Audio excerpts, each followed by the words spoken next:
India voice, आपकी सोच, आपकी आवाज। नमस्कार, खबर इंडिया वॉइस में आप सभी का स्वागत है। मैं हूं आपके साथ प्रज्ञा मिश्रा। बुलेटिन की शुरुआत करेंगे बड़ी और अहम खबर के साथ। तो सबसे पहले बात कर लेते हैं उत्तराखंड से। इस वक्त की बड़ी खबर आपको बता दें, अमित शाह का आज हरिद्वार दौरा है। बैरागी कैंप में जनसभा करेंगे। इसके साथ ही आपको बता दें, विकास प्रदर्शनी का भी वो अवलोकन करेंगे। महानिदेशक सूचना ने इसकी जानकारी दी है। तो आपको बता दें, अमित शाह आज हरिद्वार के दौरे पर रहेंगे। अपने कार्यक्रम के तहत वो बैरागी कैंप में आयोजित जनसभा को संबोधित करेंगे। इसके अलावा वो वहां लगाई गई प्रदर्शनी का भी अवलोकन करेंगे और विभिन्न सरकारी योजनाओं और विकास कार्यों की जानकारी लेंगे। कार्यक्रम को लेकर प्रशासन से सभी तैयारियां पूरी कर ली गई हैं और सुरक्षा के भी पुख्ता इंतजाम किए गए हैं। इस दौरे के दौरान स्थानीय नेताओं और कार्यकर्ताओं को भी बड़ी संख्या में मौजूदगी की संभावना जो है वो जताई जा रही है। इसकी जानकारी राज्य के महानिदेशक सूचना कार्यालय की ओर से दी गई है। तो ये बड़ी जानकारी, बड़ी अपडेट आपको हम बता दें कि आज उत्तराखंड के दौरे पर गृह मंत्री अमित शाह रहने वाले हैं। इसकी जानकारी राज्य के महानिदेशक सूचना कार्यालय द्वारा दी गई है। आज कई कार्यक्रमों में गृह मंत्री अमित शाह जो है वो हिस्सा लेने वाले हैं। बड़ी संख्या में कार्यकर्ताओं के मौजूद होने की भी संभावना जो है वो बताई जा रही है। इसके साथ ही आपको बता दें, प्रशासन ने इसके लिए पूरी तरह से तैयारियां कर ली हैं। कई कार्यक्रमों में वो भाग लेंगे, योजना और विकास कार्यों की जानकारी लेंगे। इसके साथ ही आपको बता दें, विकास प्रदर्शनी का भी गृह मंत्री अमित शाह जो है वो अवलोकन करेंगे। इसके बाद बैरागी कैंप में आयोजित जनसभा को संबोधित करने वाले हैं। तो गृह मंत्री अमित शाह का ये दौरा जो है काफी महत्वपूर्ण बताया जा रहा है। काफी महत्वपूर्ण है ये दौरा।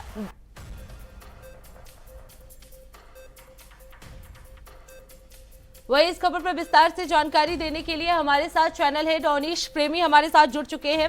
अवनीश जी, आज गृह मंत्री अमित शाह का हरिद्वार दौरा है, कितना महत्वपूर्ण माना जा रहा है ये दौरा और क्या कुछ कार्यक्रम आज गृह मंत्री अमित शाह का रहने वाला है? देखिए प्रज्ञा, 4.25 घंटे हरिद्वार में आज अमित शाह रहने वाले हैं और बड़ा व्यस्तम कार्यक्रम उनका यहाँ रखा गया है। और सबसे बड़ी बात है कि 2027 में, क्योंकि उत्तराखंड के अंदर विधानसभा चुनाव होने हैं, तो उसकी एक तरह से शुरुआत हम इसको कहेंगे, क्योंकि जो कार्यक्रम निर्धारित है अमित शाह के, उसके साथ साथ उसमें सबसे महत्वपूर्ण कार्यक्रम एक निजी होटल में रखा गया है, जहां पर उत्तराखंड बीजेपी के जो बड़े नेता हैं, मुख्यमंत्री हैं, सांसद है, पूर्व सांसद है, वो तमाम मौजूद रहेंगे और 2027 की एक रूपरेखा तैयार की जाएगी। यानी कि 2027 के चुनाव का आगाज यहाँ पर आज अमित शाह करने वाले हैं। इसके साथ साथ करीब 4,270 करोड़ की जो योजना है, क्योंकि उत्तराखंड सरकार को 4 साल पूरे हो गए हैं और 4 साल बेमिसाल नाम से एक स्लोगन दिया गया है, तो उसके तहत 427 करोड़ की जो योजना है, जो शिलान्यास है, जो परियोजनाएं हैं, उसका शिलान्यास और लोकार्पण यहाँ पर अमित शाह करने वाले हैं, जिसमें मुख्यमंत्री उनके साथ रहेंगे। इसके साथ साथ क्योंकि प्रदेश में 4 साल के कार्यकाल के दौरान कई महत्वपूर्ण फैसले यहाँ पर मुख्यमंत्री धामी सरकार ने लिए हैं, चाहे वो अल्पसंख्यकों का मामला हो, आपराधिक कानूनों का क्रियान्वयन हो, अल्पसंख्यक विधेयक यहाँ पर आया है, जबरन जो सख्त नकल विरोधी कानून है, धर्मांतरण है, इस तरह के तमाम जो बड़े फैसले लिए गए हैं, उसको लेकर एक प्रदर्शनी यहाँ पर लगाई गई है। और खास बात यह है कि उसके लिए करीब 17 आईजी तैनात किए गए हैं, जो उनके बारे में आम आदमी को बताएंगे, अमित शाह जी को बताएंगे कि अगर 2 कानून बनाए गए हैं तो उसको कैसे हम इम्प्लीमेंट में ला रहे हैं, वो तमाम चीजें हैं। यानी कि जो सरकार ने कामकाज किए उसकी समीक्षा होगी और उसके साथ साथ जो बड़े फैसले लिए गए हैं उसका भविष्य में क्या लाभ होगा, उसको बताने का काम यहाँ पर आला अधिकारी आज अमित शाह जी को करेंगे। उसके साथ साथ एक जनसभा यहाँ पर रहेगी, जिसमें पूरे जिले के साथ साथ प्रदेश भर से जो बीजेपी के कार्यकर्ता हैं यहाँ पर वो आएंगे और एक तरह से चुनावी आगाज यहाँ पर अमित शाह करने वाले हैं। बहुत महत्वपूर्ण दौरा हम कहेंगे यहाँ पर होने वाला है, जिसमें राज्य स्तरीय प्रदर्शनी भी लगाई जाएगी सरकार के कामकाज को लेकर। जी, यानी अवनीश जी, माना जाए कि राजनीतिक दृष्टि से ये दौरा जो है वो काफी महत्वपूर्ण है। बहुत बहुत धन्यवाद अवनीश प्रेमी इस खबर पे विस्तार से जानकारी देने के लिए। धन्यवाद प्रज्ञा। तो बैरागी कैंप में जनसभा करने वाले हैं गृह मंत्री अमित शाह। आज ये दौरा जो है वो काफी महत्वपूर्ण माना जा रहा है, क्योंकि 2027 में विधानसभा चुनाव होने वाले हैं और सरकार ने अब तक जो भी योजनाएं बनाई है उन सभी का समीक्षा आज गृह मंत्री अमित शाह करेंगे। इसके साथ ही बड़ी संख्या में जो कार्यकर्ता जो है इस दौरान मौजूद रहेंगे। तो अमित शाह का यह दौरा जो है काफी महत्वपूर्ण बताया जा रहा है। बैरागी कैंप में आज जनसभा को संबोधित करेंगे। इसके साथ ही कई योजनाओं का वो लोकार्पण और शिलान्यास भी करने वाले हैं। अब तक जो भी योजनाएं उत्तराखंड सरकार की तरफ से बनाई गई है, चाहे यूसीसी हो, चाहे बहुत ऐसी योजनाएं हैं जिनको लेकर आज गृह मंत्री अमित शाह जो है वो समीक्षा भी करने वाले हैं। अब रुक कर लेते हैं अगली खबर की।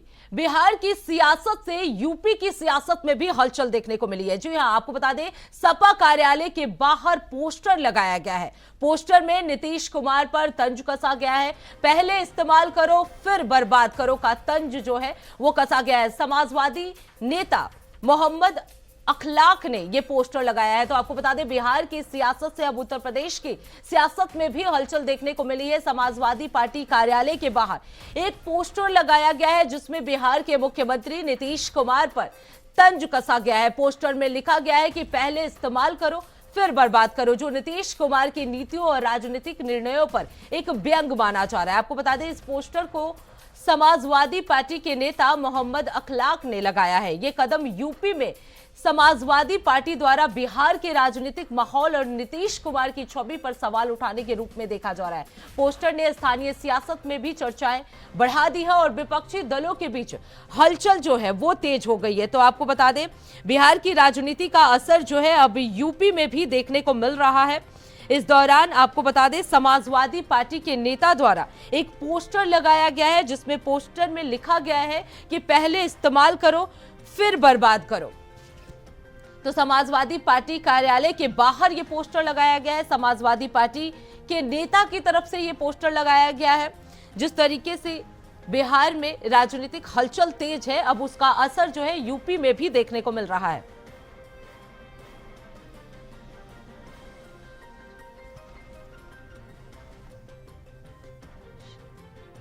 वही इस खबर पर विस्तार से जानकारी देने के लिए राशिद आरिफ हमारे साथ जुड़ चुके हैं।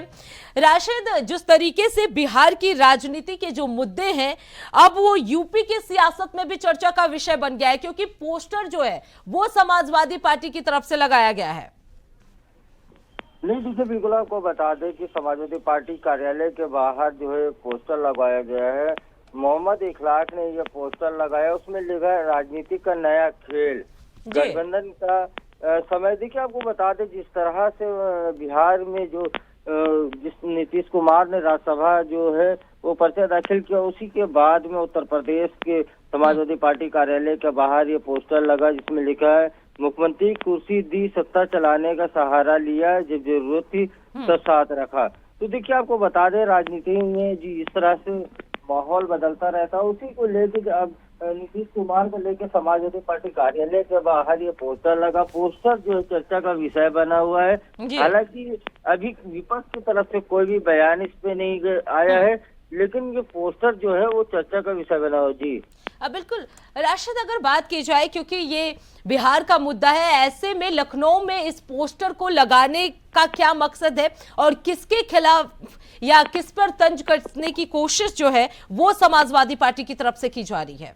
नहीं, देखिए आपको बता दें कि आपको ये देखना होगा पोस्टर में जिस तरह से चीजें लिखी हुई है, बीजेपी की राजनीति यही है, पहले इस्तेमाल करो फिर बर्बाद करो। तो कहीं ना कहीं ये जो है मैसेज देने की कोशिश की जा रही है समाजवादी पार्टी के द्वारा। जो छोटे दल उनके साथ में जुड़े हैं तो कहीं ना कहीं उनको ये मैसेज देने की कवायद चल रही है कि देखिए भारतीय जनता पार्टी किस तरह से अपने गठबंधन के साथियों के साथ करती है। तो वही देखिए चुनाव को लेके भी एक बड़ा जो है पोस्टर का रुख माना जा रहा है क्योंकि पोस्टर में जो लिखा हुआ है उसके अगर आप बात कर लें तो ये लगता है कि छोटी जो पार्टी है जो भारतीय जनता पार्टी के साथ जुड़ी हुई है तो उनको कोई मैसेज देने के लिए इस तरह का बैनर लगाया जा रहा है। हालांकि पोस्टर जो है नया नहीं है, लखनऊ में तमाम ये देखा गया है कि पोस्टर लगते रहते हैं। अब एक नया पोस्टर ये भी लगा है, ये भी एक चर्चा का विषय। जी बिल्कुल राशिद, क्या माना जाए 2027 के विधानसभा चुनाव में भी इन पोस्टरों का असर देखने को मिल सकता है? क्या सरकार पर कोई असर हो सकता है? नहीं, देखिए आपको बता दें कि लगातार जब सरकार को घेरने के लिए इस तरह के पोस्टर लगाए जाते हैं। जी। तो पोस्टर वार ये लखनऊ में नया नहीं है, ये देखने को मिलता रहता है। सरकार देखिए, पोस्टर से कोई भी चुनाव का फर्क नहीं पड़ता है। जो भी साथी गठबंधन के हैं, तमाम जो पार्टियां हैं, वो अपनी अपनी जो है सरकार को घेरने के लिए पोस्टर लगाती हैं, लेकिन इन पोस्टरों का ज्यादा असर पड़ता नहीं। जब चुनाव आता है तो कहीं ना कहीं जाति समीकरण के आधार पर चुनाव होता है। उत्तर प्रदेश में ये देखा गया है कि जो भी चुनाव होते हैं जाति के आधार पर होते हैं, तो पोस्टर का बहुत ज्यादा फर्क पड़ने वाला नहीं है। जी राशिद, इस पोस्टर को लेकर क्या समाजवादी पार्टी के प्रमुख यानी अखिलेश यादव की तरफ से कोई प्रतिक्रिया आई है या विपक्ष पार्टी की तरफ से इसे लेकर कोई प्रतिक्रिया? नहीं, देखिए, आज बता दें आपको, समाजवादी पार्टी के राष्ट्रीय अध्यक्ष अखिलेश यादव जो हैं वो मीडिया से मुखातिब होंगे तो कहीं ना कहीं तब वो इस पे प्रतिक्रिया देंगे। अभी फिलहाल कोई उनका बयान इस तरीके का इस पे आया नहीं है। जी, बहुत बहुत धन्यवाद राशिद इस खबर पर विस्तार से जानकारी देने के लिए। अब रुक कर लेते हैं अगली खबर की। जेवर विधानसभा के बीजेपी विधायक धीरेन्द्र सिंह ने नोएडा इंटरनेशनल एयरपोर्ट को एरोड्रम लाइसेंस मिलने पर खुशी व्यक्त की है और इसे उत्तर प्रदेश के लिए ऐतिहासिक क्षण बताया है। उन्होंने कहा कि वर्षों की योजना और निरंतर प्रयासों के बाद ये हवाई अड्डा अब उड़ान भरने के लिए पूरी तरह से तैयार है। धीरेन्द्र सिंह ने कहा कि प्रधानमंत्री नरेंद्र मोदी और मुख्यमंत्री योगी आदित्यनाथ के मार्गदर्शन में ये एयरपोर्ट देश के विकास का एक नया अध्याय लिखेगा। उन्होंने क्षेत्र के किसानों के त्याग और सहयोग को भी इस उपलब्धि में अहम बताया। विधायक ने यह भी कहा कि आने वाले समय में यह एयरपोर्ट किसानों और युवाओं के लिए रोजगार, निवेश और समृद्धि के नए अवसर लेकर आएगा। उन्होंने स्थानीय समुदाय और अधिकारियों के प्रयासों की सराहना करते हुए इसे उत्तर प्रदेश के आर्थिक और सामाजिक विकास में मील का पत्थर बताया। आपको बता दें, ये एयरपोर्ट क्षेत्र की पहचान और अवसरों को नई ऊंचाइयों तक ले जाएगा। तो नोएडा एयरपोर्ट को एरोड्रम लाइसेंस मिला है, जिसे लेकर धीरेन्द्र सिंह ने इसे ऐतिहासिक क्षण बताया और सरकार का आभार जताया है।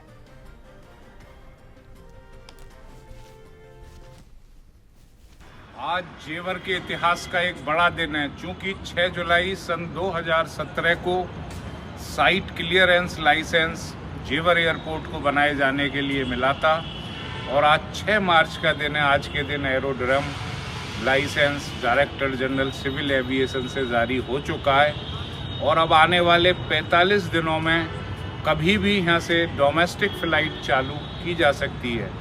मैं अपने उन किसान भाइयों का, उन सभी लोगों का, अधिकारियों का, जिन लोगों ने भी इस जेवर एयरपोर्ट को एरोड्रम लाइसेंस तक पहुंचाया, उन सभी को धन्यवाद देता हूं और धन्यवाद देता हूं अपने जेवर की उस जनता को जिन्होंने इस प्रदेश के विकास के लिए एक द्वार बनाया।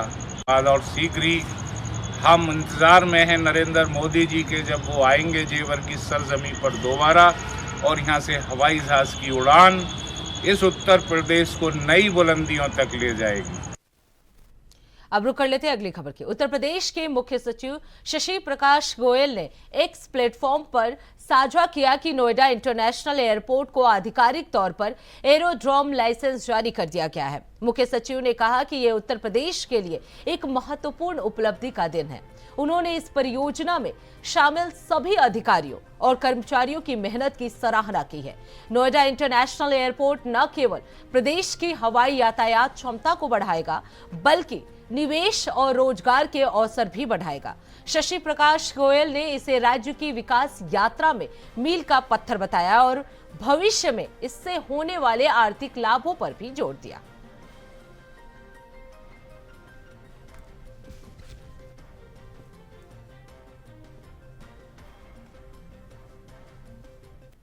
अब रुक कर लेते हैं अगली खबर की। इंडियन ऑयल कॉरपोरेशन यानी आईओसी ने कहा कि भारत में ईंधन की पर्याप्त आपूर्ति है और पेट्रोल पंपों पर अनावश्यक लाइन नहीं लगानी चाहिए। सोशल मीडिया पर पेट्रोल और डीजल की कमी को लेकर फैल रही खबरें पूरी तरह से निराधार है। इंडियन ऑयल ने स्पष्ट किया कि देश में ईंधन का पर्याप्त भंडार उपलब्ध है और आपूर्ति और वितरण नेटवर्क सामान्य रूप से काम कर रहे हैं। कंपनी ने यह भी कहा कि वो निर्बाध ईंधन आपूर्ति बनाए रखने के लिए पूरी तरह से प्रतिबद्ध है।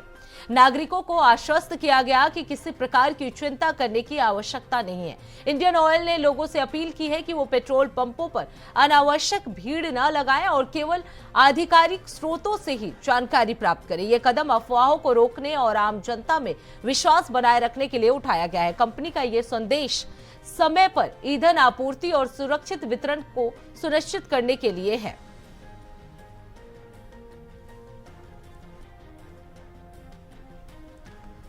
तो आपको बता दें, इंडियन ऑयल की तरफ से जो भ्रामक खबरें हैं उसे निराधार बताया गया है। इंडियन ऑयल की तरफ से कहा गया है कि उनके पास पर्याप्त ईंधन है और किसी भी आधिकारिक स्रोतों से ही जानकारी लेकर उस पर काम करें। तो लोगों से अपील की गई है कि पेट्रोल पंप पर अनावश्यक भीड़ ना लगाएं। पेट्रोल डीजल की कमी की जो खबरें हैं वो निराधार हैं।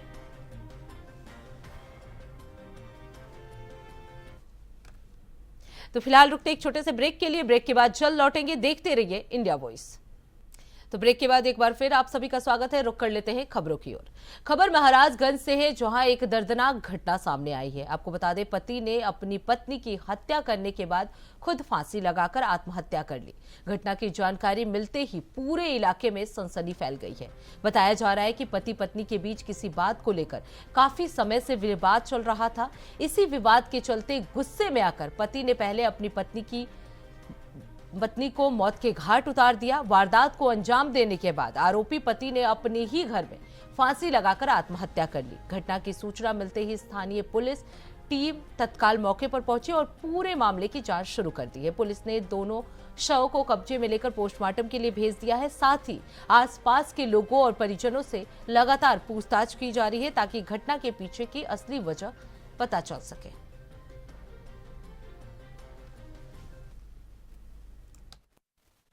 दिनांक 5 मार्च को थाना बृजमनगंज पे श्रीमती आयशा खातून, जो बरगाहपुर टोला लेहड़ा स्टेशन बृजमनगंज की रहने वाली हैं, द्वारा थाना बृजमनगंज पर एक अभियोग पंजीकृत कराया गया, जिसमें उनके द्वारा यह आरोपित किया गया कि उन्होंने अपनी पुत्री नाजमा खातून की शादी सौराहा बृजमनगंज में मुर्तजा के साथ की थी।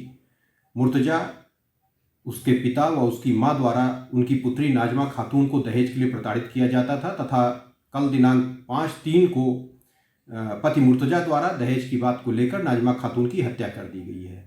इस सूचना पर तत्काल थाना बृजमनगंज पर मुकदमा अपराध संख्या 53/26 सुसंगत धाराओं में पंजीकृत किया गया था।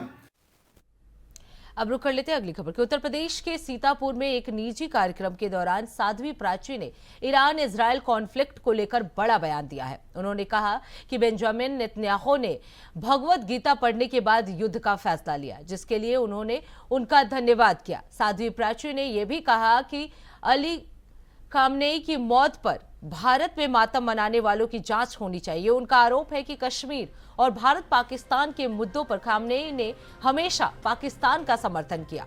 ऐसे में मातम मनाने वालों के संबंधों की जांच जरूरी है।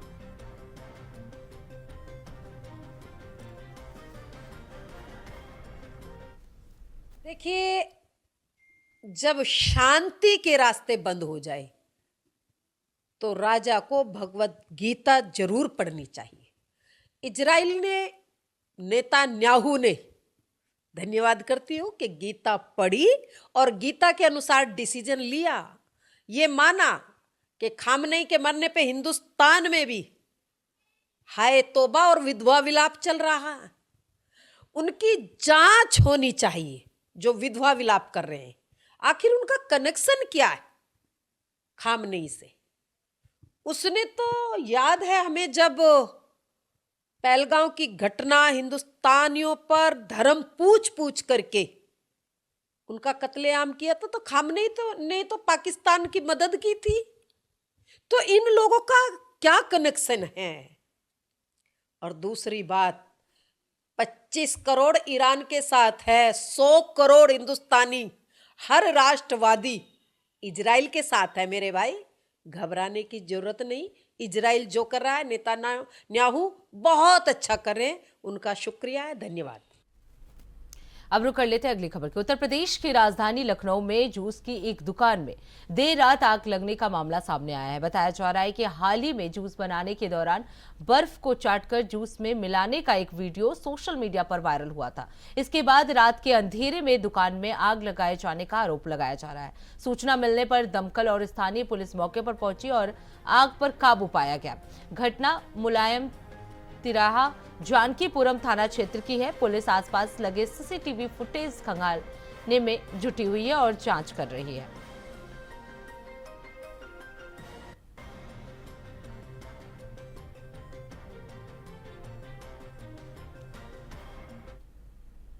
अब रुक कर लेते हैं अगली खबर की। उत्तर प्रदेश के जौनपुर जिले के शाहगंज कोतवाली क्षेत्र के छबुआ गांव में मामूली विवाद ने हिंसक रूप ले लिया। रास्ते में खड़े जानवर को हटाने को लेकर शुरू हुआ झगड़ा इतना बढ़ गया कि कुछ दबंगों ने एक घर में घुसकर लाठी डंडों से हमला कर दिया। हमले में एक ही परिवार के 4 लोग गंभीर रूप से घायल हो गए। वहीं शोर सुनकर ग्रामीणों ने बीच बचाव कर मामला शांत कराया। घायलों को अस्पताल में भर्ती कराया गया है। सूचना पर पुलिस जो है वो मौके पर पहुंची है और जांच शुरू कर दी है। पुलिस का कहना है कि तहरीर के आधार पर आरोपियों के खिलाफ सख्त कार्रवाई की जाएगी।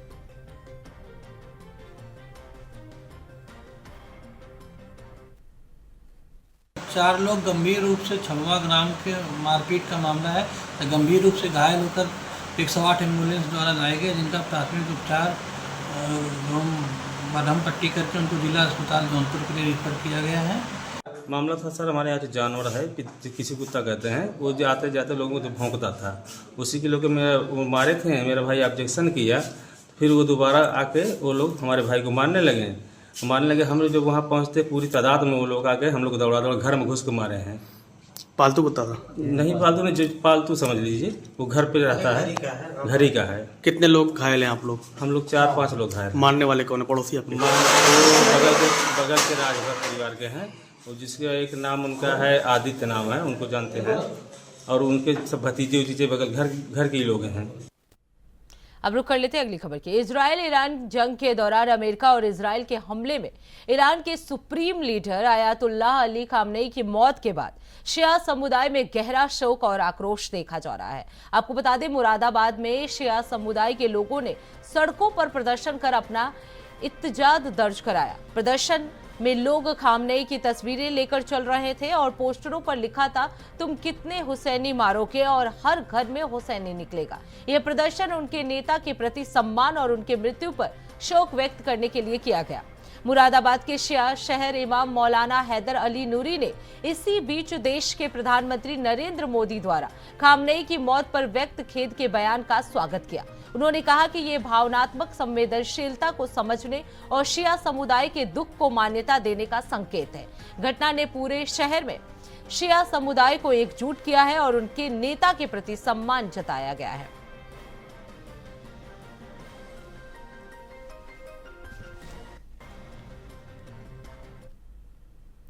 तो इसी के साथ इस बुलेटिन में बस इतना ही। देश दुनिया की तमाम बड़ी खबरों के लिए देखते रहिए इंडिया वॉइस। तब तक के लिए नमस्कार।